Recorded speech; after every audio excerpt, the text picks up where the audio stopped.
Hey everyone, this is Marathon Money Plus. Thank you for coming out. I'm sitting here with Derek, and you guys already know Promethean Investing. Derek Invest. He's been on the show a couple times. He might is sooner or later he might be permanent. He might be permanent, Right. man. That's But what we were we were just talking about that yeah, behind, yeah, off behind the before we scenes. got started, which we always do, by the way. It's we get going. Thank We God get going, Kenny but I shuts it want to get down. back on the conversation where you was talking about scaling and getting into position because we're thinking about Derek done this before. He's done a subscription where he gives out trades and tells people how to build a portfolio and actually builds a portfolio with them. Actually buys the shares and stocks. He did a subscription like that, but he hasn't done it. We're thinking about bringing it back.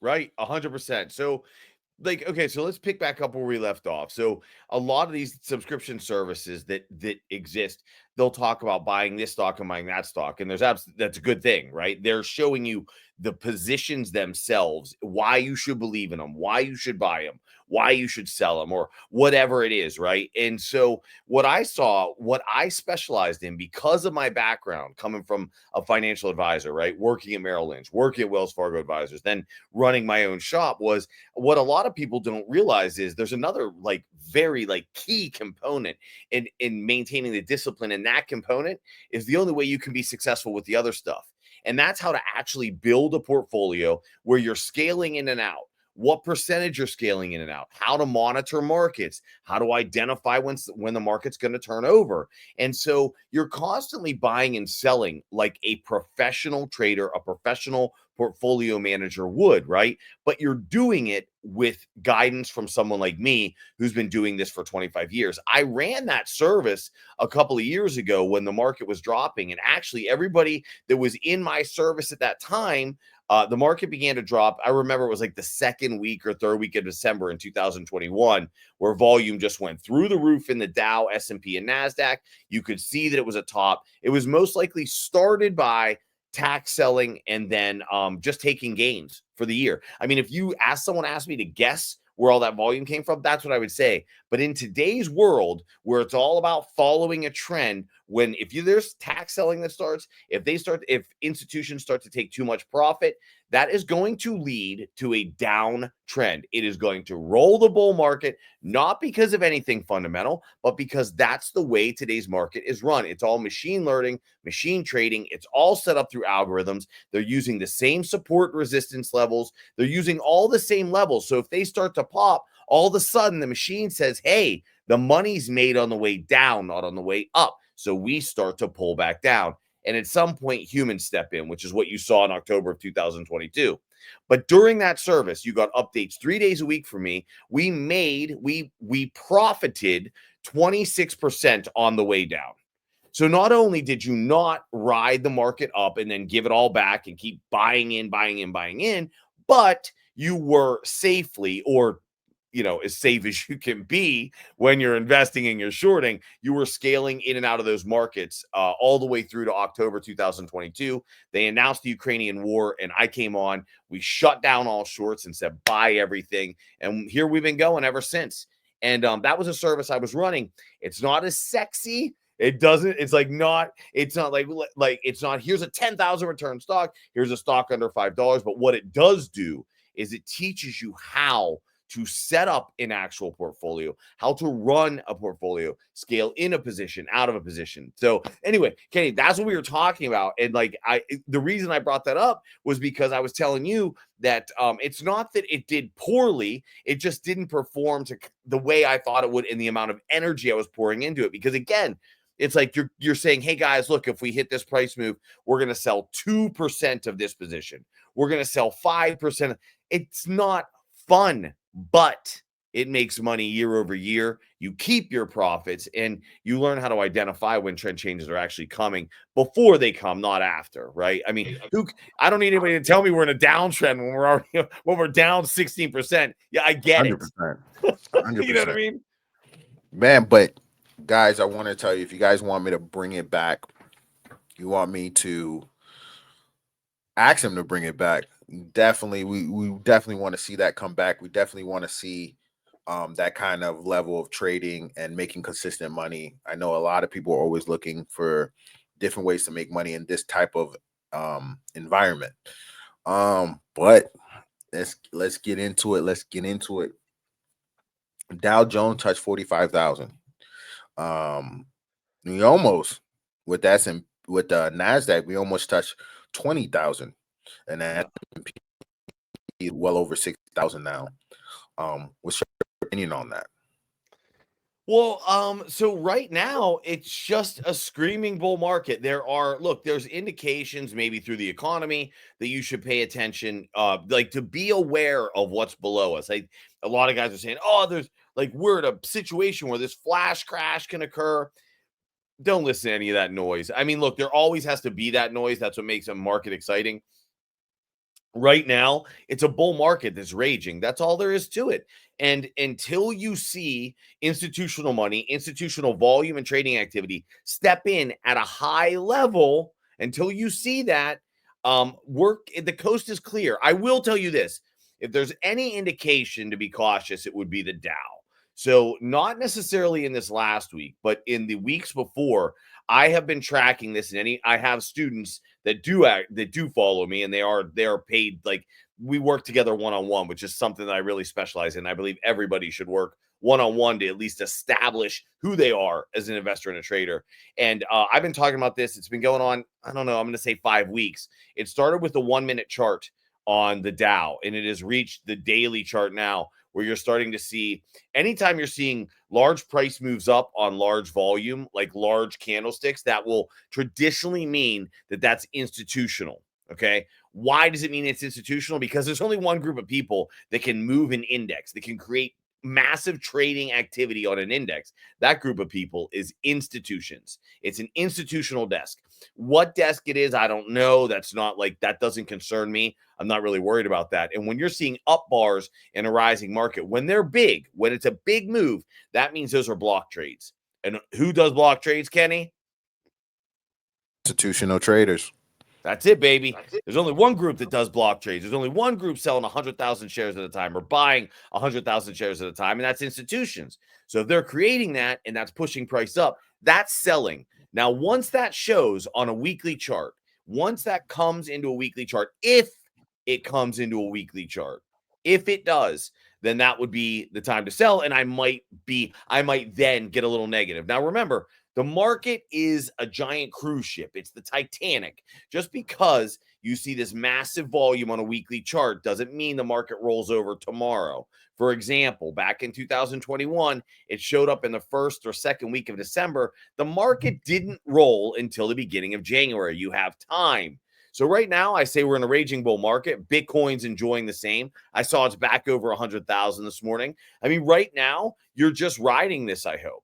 I hope that you're wise enough to take profits. I've been pushing a lot of people to go into bonds, sell off some of the stocks, sell off some of the equity, sell off some of the Bitcoin, and you should be buying some bonds. We talked about the 20-year treasury last week, I think, Kenny, or the week before, and it was down at 90. And I said, you should be buying this. Anything down at 90 on TLT, the 20-year treasury, you should be buying. And right now it's at like 94.50. Right? Oh, so it's not if somebody thinks making 4.5% in 2 weeks on something like a 20-year treasury isn't sexy, they should quickly leave the market, because that is an easy, nice move. If you're making a couple percent a week on a 20-year treasury, you're stoked. All right. That's 8% a month. That's 96% a year.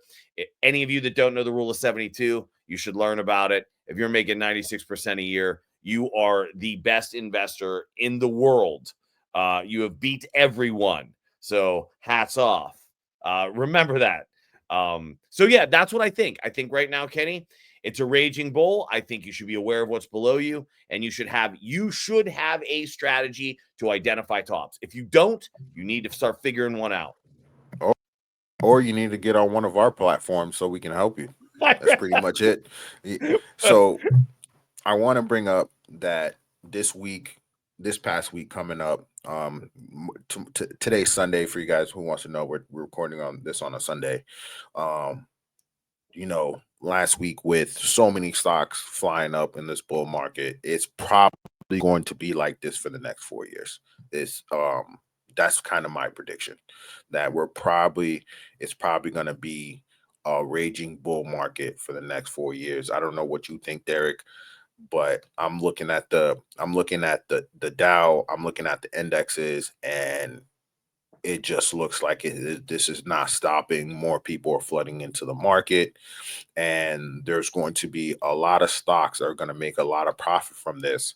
And I'm telling people right now, take your profits early. Have a goal in mind of taking 15%, 10%, 8%, 20%. I wouldn't do anything more than 30%. You know what I mean? Learn how to take profits off the table, because in a bull market, you never know when it's going to turn around. So as far as a bull market goes, I've been following. There's something I believe in very strongly. When I got into wealth management 25 years ago, everybody was talking about this globalist society we were going to live in, or we were transitioning in, and it was obvious to me that it hadn't really happened yet. There were borders everywhere. It was very clear that we had not turned into a global society yet. But Kenny, I'll tell you, I think so. There's two things that I think. I think one, I think you're right. I think the bull market goes on for quite a while. That does not mean a 20% pullback, by the way, everybody, is not the end of a bull market. All right. That's not the end of the bull market at all. In fact, even a 30% pullback is not the end of the bull market. If you don't believe me, pull up a chart of the S&P and go ahead and And you'll take a see it look. everywhere. Right. It's You'll everywhere. see it It's everywhere. It's everywhere. everywhere. And But and so if we are global now, if we are in fact global now, where's all the money coming from, Kenny? Most likely where it's coming from is all over the world.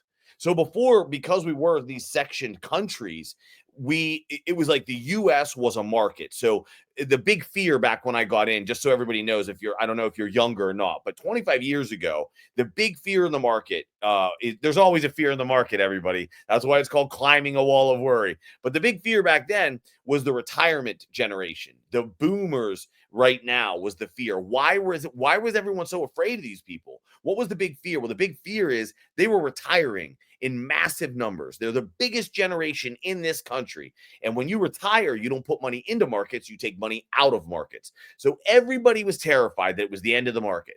We have lost the biggest generation. Not only are they not putting money in, they're taking money out. All right. Here's what we didn't know, because life doesn't work in a vacuum. What we didn't know was that particular generation, which, by the way, right now still leads today's market. They weren't going to retire like everybody else. They weren't going to sit in a recliner and get drunk until they died, right? Which their parents, that's exactly what you they see what did. they did. Their That's parents what they exactly did. what they did. They sat in So and they we drank and they died.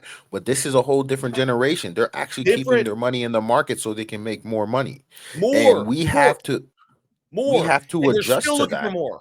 And they're still looking for more. But that's actually a good thing for the younger generation. Good thing Yes. for us, actually, because now we Yes. don't have to deal with this massive amount of pullback. It's like we have an opportunity here to, let's say, to leverage on how much money we can actually make if we're smart about it.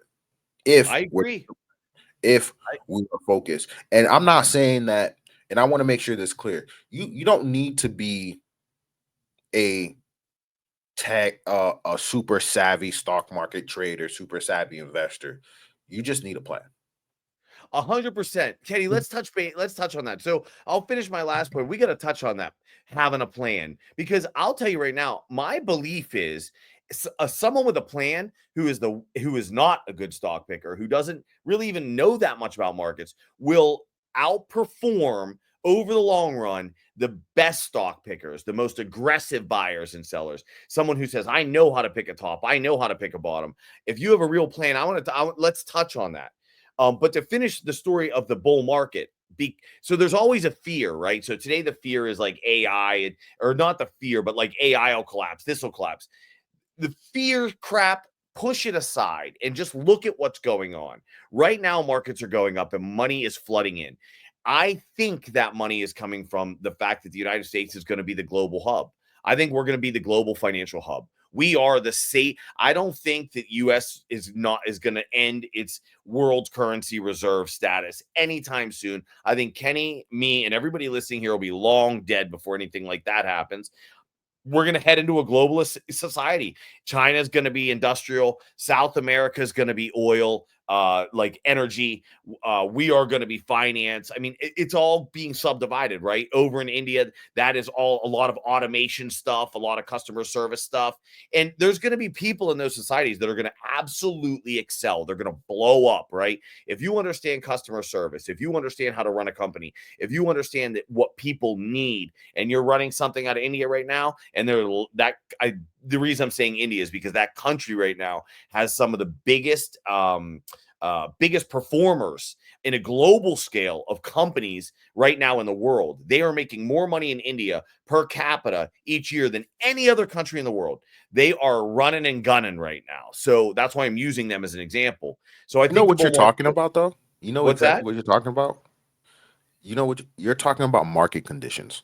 Right. You're saying the market conditions right now is perfect to make money. Beauty. We're in a prime location where the United States is going to be the financial hub. We're in Yep. a prime location where the world is starting to evolve in a rate where India, China, third world countries can actually Brick. get involved in Brick. our It's finally happening. economy. And Yep. you have this is the perfect opportunity to make money. I want to give a great example. I want you to look at super microcomputers. If what happened to super microcomputers happened 10 years ago, super microcomputers would be a penny stock. Period. 100% bankrupt. Period. And the reason why I think what Derek is saying is 100% accurate. Number one, of the elderly that are supposed to take their money out of their market is not taking their money out of their market. So you have those slew of people.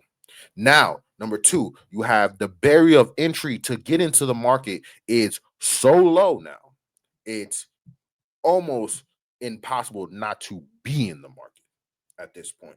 Now you have other countries coming in that can be part of the market, which was harder 10, 15 years ago. Now it's 10 times easier to get into the market because all you have to do is open an LLC. An LLC could cost you $100. Unless you're in California, then it'll cost you 800. but it's the thing about it is it's what you're saying is just about market conditions, and it goes back to you don't need to be really a super savvy tech person. All you really need to know is the basics, and the basics is understanding where you're at, understanding that okay, the next play is AI. Like don't sit here, like just have the mindset to just, even if you're not like, oh, I'm not a business person, I'm not this, like just take a look around. It's like if you're buying Amazon, maybe you should vest in the stock. It's really like very simple. You know, Yep. you're using Chat GBT, maybe you should start looking into AI. Agreed. I drive a Tesla, maybe you should start buying a stock in there. All I'm saying is that if you just look around the household products, just around your house, and you use them, put money into them. Especially if they've made your life better. Like, I would add to that just that, look, if you anything you use that is making your life better or changing the way you do things, if you buy that, you're winning. I listen, my wife, she's been in the fashion and hair industry, beauty industry for 25 years.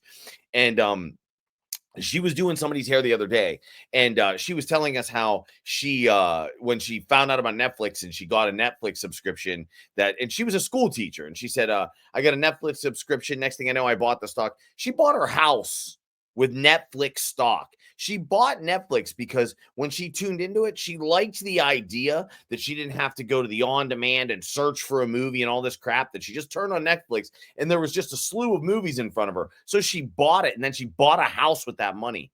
And then the next thing that she did was she bought Zoom because when I say she's a teacher, she's an educator, but she's an online educator who does one-on-one. She's like very high ticket stuff.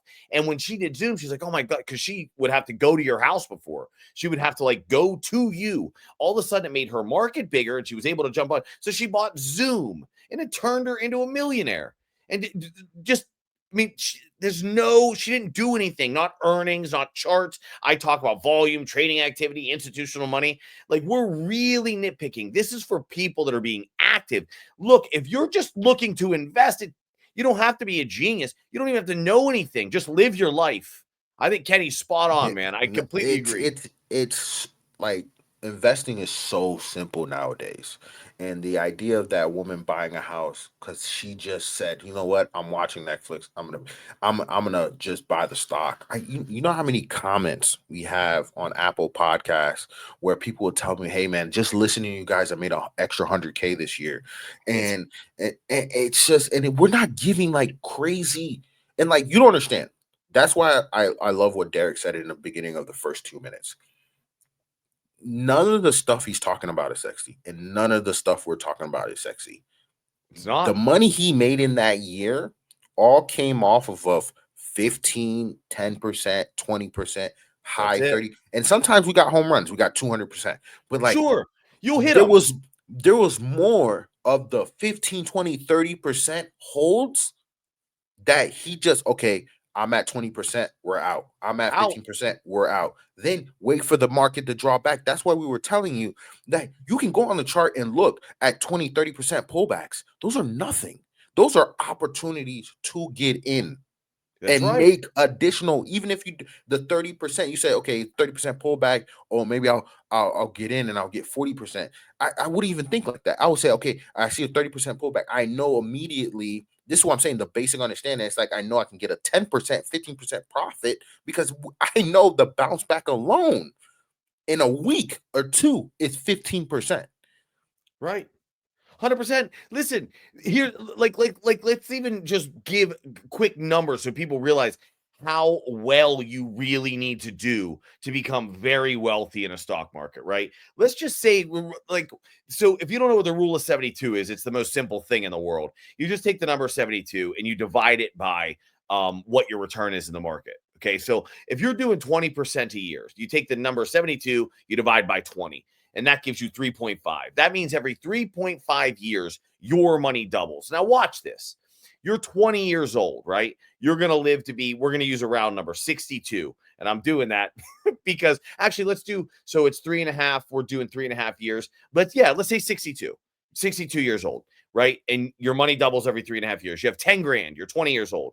Watch what 10 grand turns into with a 20% return per year by the time you're 60. So you have 40 years divided by 3.5, and we'll even lowball it. We'll just say that's going to be 12 flips. Your money's going to flip 12 times by the time you're in your mid 60s. You have 10 grand to 20. Ready? You're just making 20% a year. Your first flip, your 10 goes to 20, 40. Let me put this 60.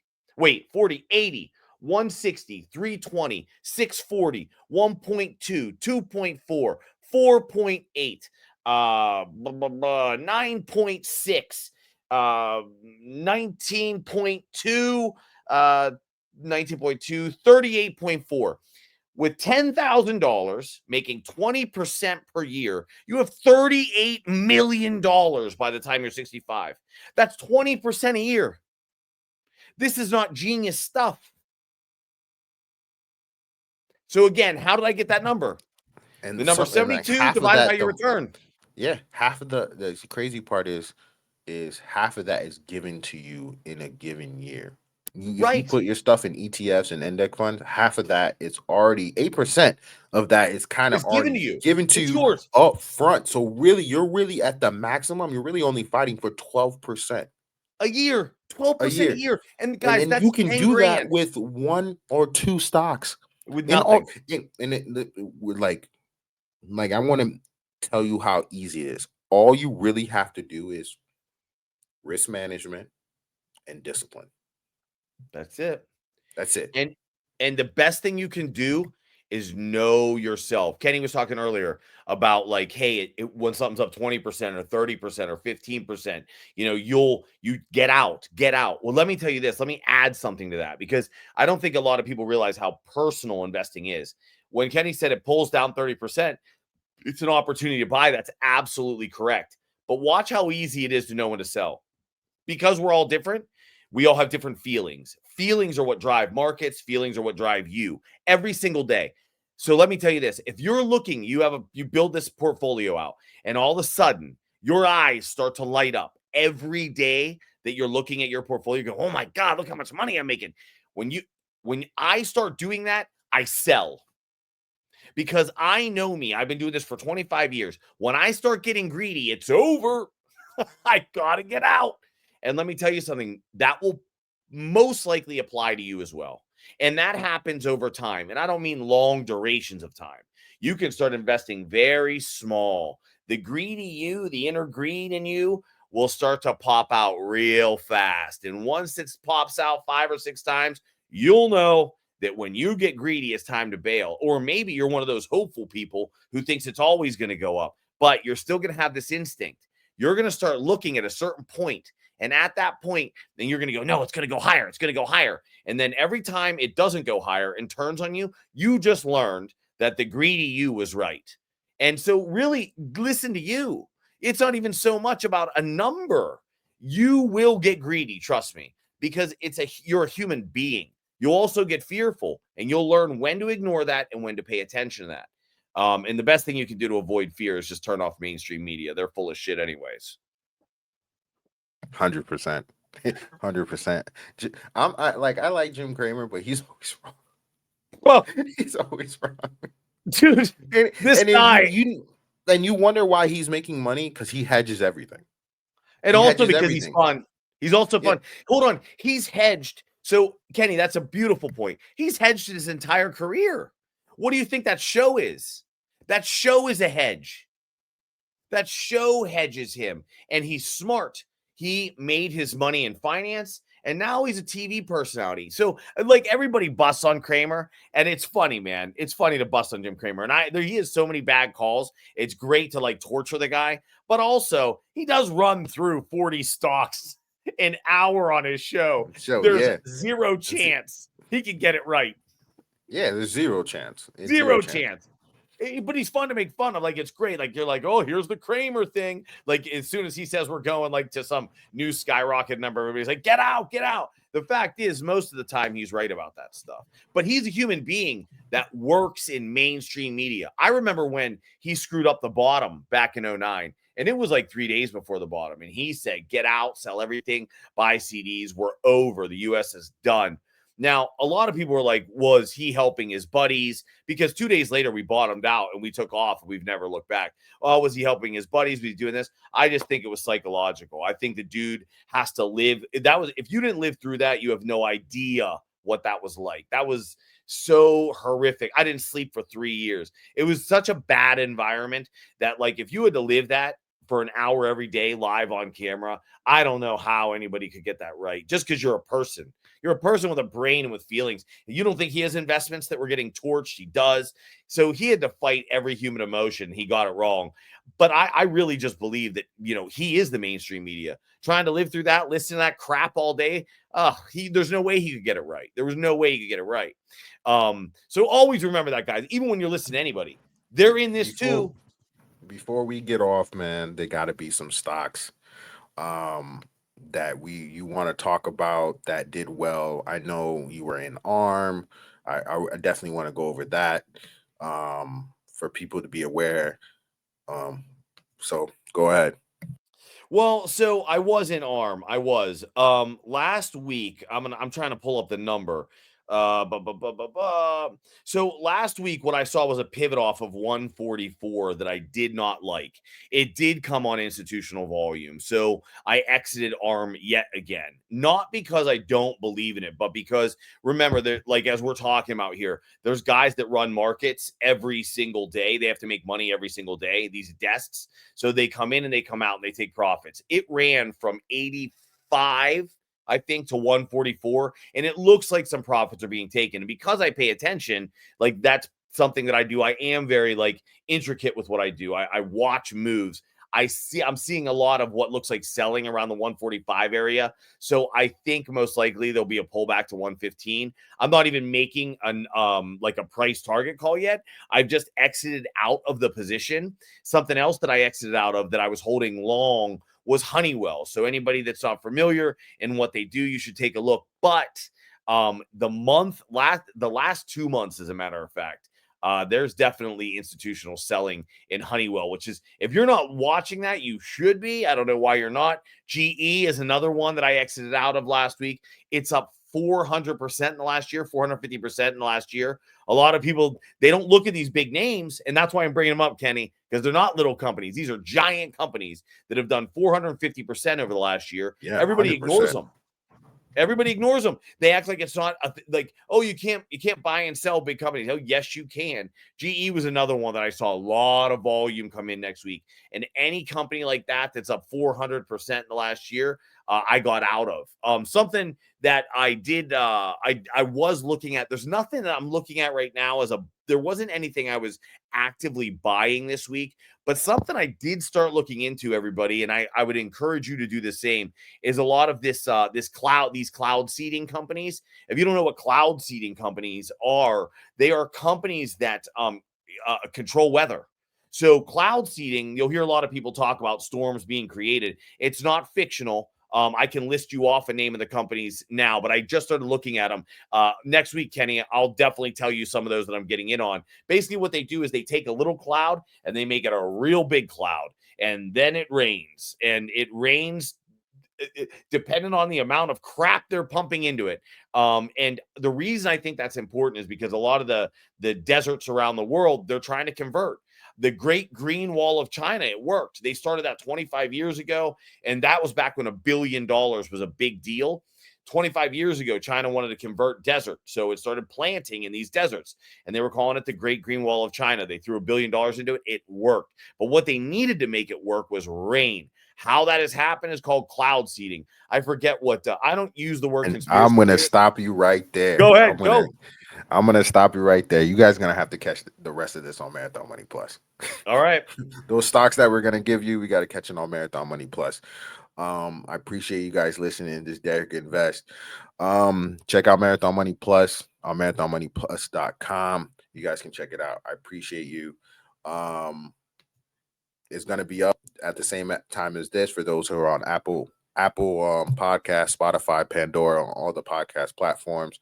Also, you guys, you heard Derek say in the beginning of this, he has students making money on his platform. I'll let Lots Derek of talk money. about this. The last 2 minutes, they're making a lot of money. You see, Derek is not a flashy guy. He can make you 10, 15, 20% and is be consistent. And all those people have been listening to Marathon Money for the last 8-9 years. Derek is perfect for our environment because that's what we're all about. Right. Okay. So yeah, I mean, like, I don't want to elaborate too much because I mentioned exactly what it is that I do and I help people do. And I think Kenny and I are talking about starting some sort of subscription service where we do that, where you can follow, at least a few times a week on when to get in, when to get out, how to scale, how to identify a top, how to identify a bottom. Look, investing doesn't have to be sexy. It can be a hell of a lot of fun. I obviously love doing it. I've been doing it for 25 years. But the truth is, consistency is key. Just like in anything else in life that you're doing, you have to be consistent. You need to have a consistent plan. You need to have consistent discipline.